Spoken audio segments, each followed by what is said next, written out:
Welcome back to ShowNewTrend. I'm host of today, and my name is Elvis Dairy. Hello, how are you? You guys see this right here? See this? I don't need this. All right? I don't need that. I got this. And I got this. This and this put together is a more lethal combination than this with a fucking magazine in it. Right? Way more lethal than these two. The only reason you have the gun is so that you can defend this and this. We don't need guns to fucking get the truth out there. The guns are only there to defend this. All right? That's all it's for. Just to defend yourself. We only use violence to defend ourselves. We never use violence to attack people. For having a different ideology, for having a different religion, for having a different worldview. Even the fucking crazy trannies and the fags and the Jews and the blacks. We will fight for their ability to say what they got to say, even if we disagree. There's no need for fucking guns or violence, ever. The only time you pull out your gun is to defend yourself if someone points a gun at you. That's it. We are not on the offensive. From a violent perspective. They're on the offensive because they can't defend their bullshit ideology anymore. I'm going to say it again because it's so fucking important, guys. It's really important. I know a lot of you guys are emotional. A lot of you guys like Charlie Kirk. A lot of you guys saw the fucking, the tragic footage, which I'm not going to play. But, you guys can look at it yourself on X if you guys want, right? It was extremely graphic and extremely bloody. Out of respect to Charlie and his family, I'm not going to play that clip on here, but you guys have seen it. You have to exercise self-control and understand that we are going to win this war without firing a fucking bullet. We don't need to resort to their fucking level. They're using violence because they can't win. Now they need to kill us to control the narrative. They couldn't censor us anymore, right? They couldn't censor us anymore.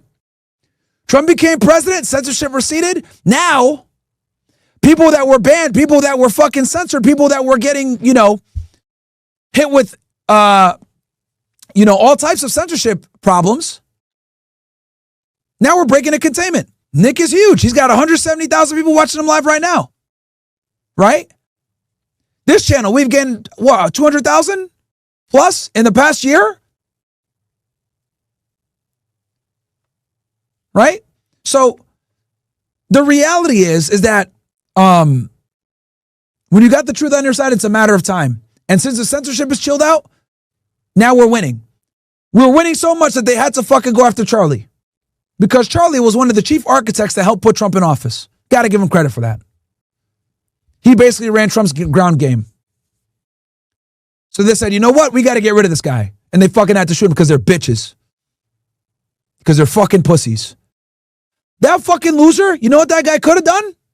That pussy-ass coward assassin, he could have walked down there, put the rifle down, held up the mic, and fought Charlie with his ideas.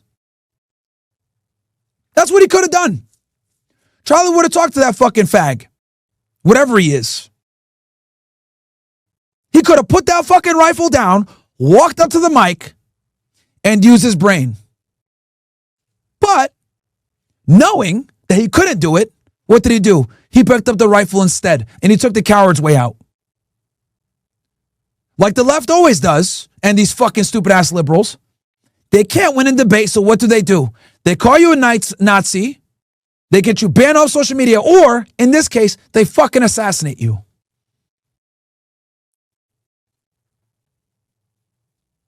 Again, guys, I have to harp on this. We do not need to do what they do. And the reason why is because, and you guys have heard this before, we are better than those niggas, bro. And I mean that shit from the bottom of my heart. Not just Abba and Preach, those fucking faggot sodomite Canadians, but I'm dead ass when it comes to how we view the world. Two genders, men and women are different. God is real. Freedom of speech is important. No wars. We are better than these niggas, bro. They think they're going to get us scared. Oh, look, Myron didn't go to fucking North Carolina, Asheville. Yeah, we won. No, they didn't. We're going to be out there. And we're going to continue to fucking push out this ideology. Because, guys, keep in mind, the things that, me or Nick or any of these guys might disagree with Charlie Kirk, not really minor things, not that big. We disagree on a micro level, but on the macro, we agree on a lot of things. Right? And we're not going to let them fucking win. We're not going to let them silence us. We're not going to let them win. We're going to fucking take over. Young men every single day are finding this type of content and, realizing what makes sense. And that's what we're going to do. That's what we're going to do.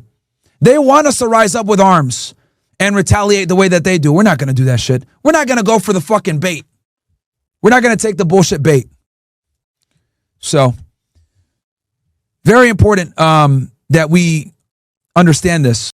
Last night, a family member of Tyler Robinson reached out to a family friend who contacted a sheriff's office.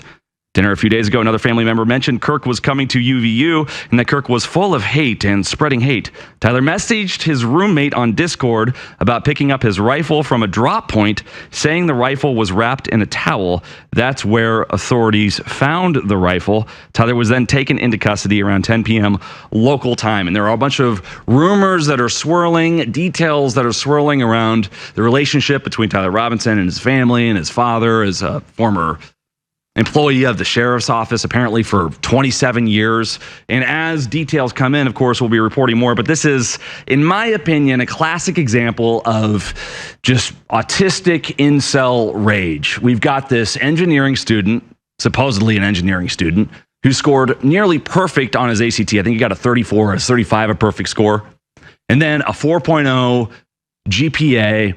It's got clips of him, images of him moving into his dorm, clips of him announcing that he's been accepted into college, even receiving a presidential scholarship, which is, of course, a full ride university. So this is a classic example of a geeky kid getting into an engineering program, likely on the spectrum, not understanding social cues. And so we can certainly tie in how the vaccines are catalyzing some of these things. And everyone's like, oh, how upset the right must be that it wasn't a person of color or a trans person responsible for Charlie Kirk's assassination. It's just another straight white male. But every single detail about this particular individual points straight back to leftism in every single way imaginable. You look at the details of the involuntary celibacy that comes from the rapid inflation that we've been facing since the 1970s and the fact that no man can really provide for a family until they're almost 30 years old, resulting in just loneliness and desperation. And of course, it says in the Bible itself, it is not good for man to be alone. Man's got to eat.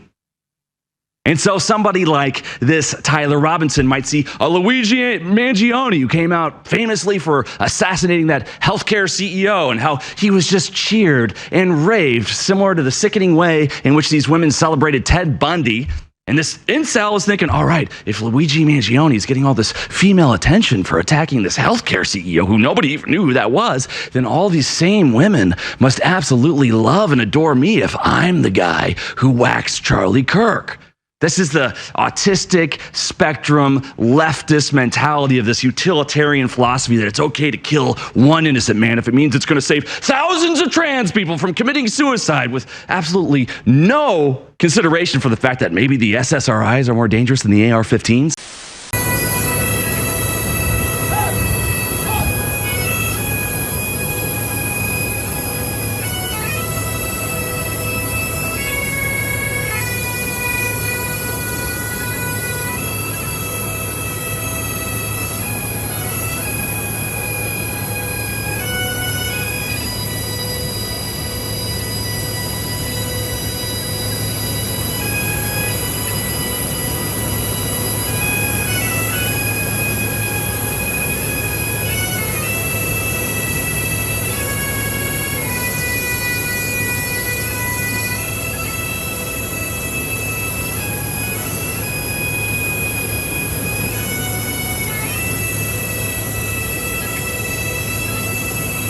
Thank you so much for joining us on today's show. See you in the next one. Bye bye.